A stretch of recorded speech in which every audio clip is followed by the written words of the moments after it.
Certain ideas shape how we think about everything else. In fact, they shape how we feel about things. The Big Bang Theory is one of those ideas.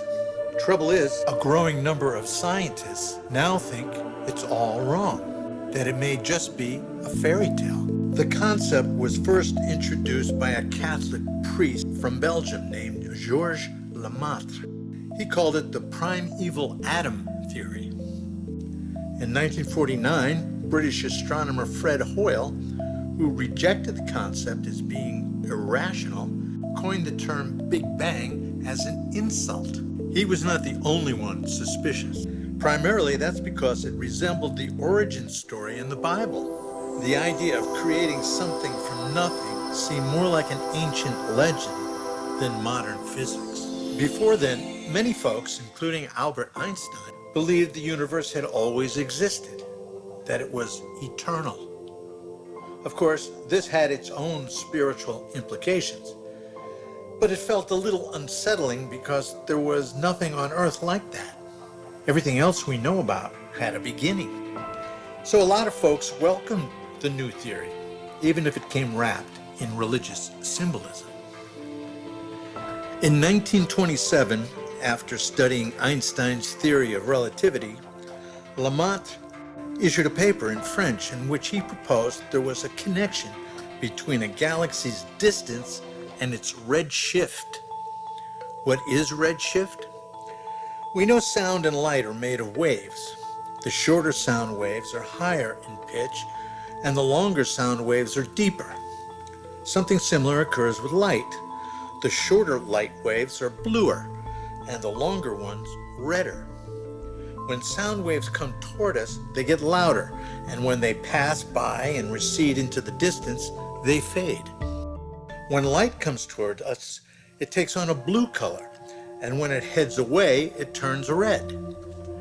Because light travels at such a great speed compared to everyday phenomena, 1,000,000 times faster than sound, we do not experience the red shift in our daily lives. The whole idea that the cosmos is expanding and even accelerating is based on that simple assumption. Lemaitre claimed the farther away a galaxy is, the greater its light is shifted towards the red. He reasoned that on its long journey to Earth, a galaxy's light is stretched in frequency by the expansion of space itself. The longer the light's journey, the greater the light's stretching, or redshift. 2 years later, American astronomer Edwin Hubble, who, like most scientists, had not read Lemaitre's paper, came up with a similar idea. Since most scientists in America were unaware of the priest Lemaitre, Hubble was given sole credit for the theory. Still today, physicists refer to it as Hubble's law, even though, ironically, Hubble himself later rejected it. After conducting a 6-year study, Hubble told a reporter from the Associated Press that evidence does not support what we now call the Big Bang Theory. The universe probably is not exploding, but is a quiet, peaceful place. More and more physicists are thinking along similar lines. One of the main reasons has been the discovery of what is called background radiation, or CMB, cosmic microwave background. If you've ever seen static on a TV screen, you've witnessed this phenomenon yourself. Certain characteristics were predicted for the radiation left over from the Big Bang, but these predictions haven't panned out. For one thing, the CMB is too uniform and steady. No matter which direction you look, the universe appears the same. Even the temperature is virtually the same.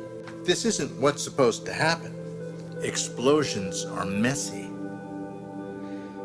Yet even the most distant, earliest regions of the universe look the same as the most recent one. To fix this problem with the theory, physicist Alan Guth introduced what's called the inflation theory. Instead of an explosion, he claims that within the first moments of the universe, it stopped expanding long enough for everything to reach the same temperature and consistency.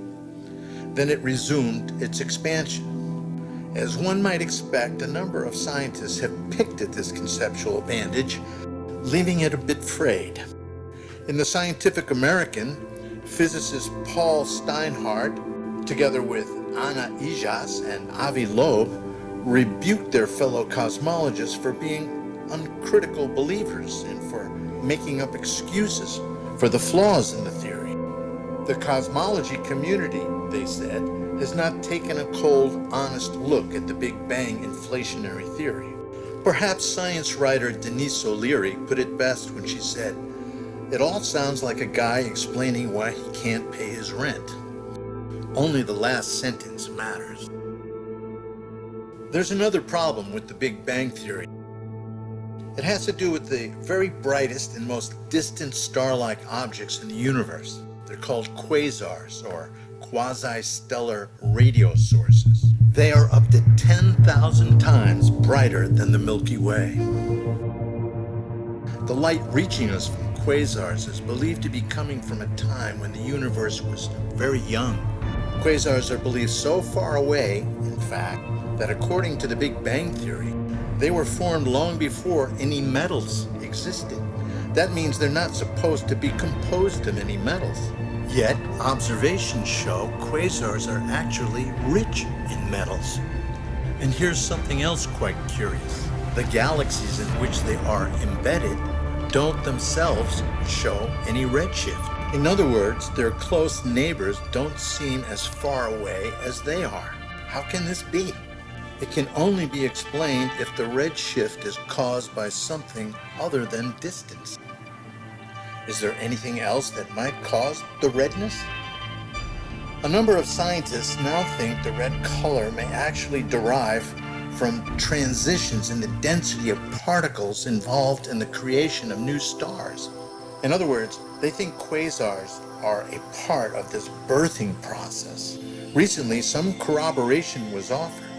Using data obtained with ESA's Herschel Space Observatory, astronomers have shown for the first time that the strength of the metal absorption lines in many quasars are associated with mysterious gas winds that are known to be directly linked to the rate of star formation. Obviously, all of this suggests the universe may not really be expanding, let alone accelerating. It's hard to give up popular paradigms, even when evidence argues that you should. As Fred Hoyle said in an interview in 1995, words are like harpoons. Once they go in, they are very hard to pull out.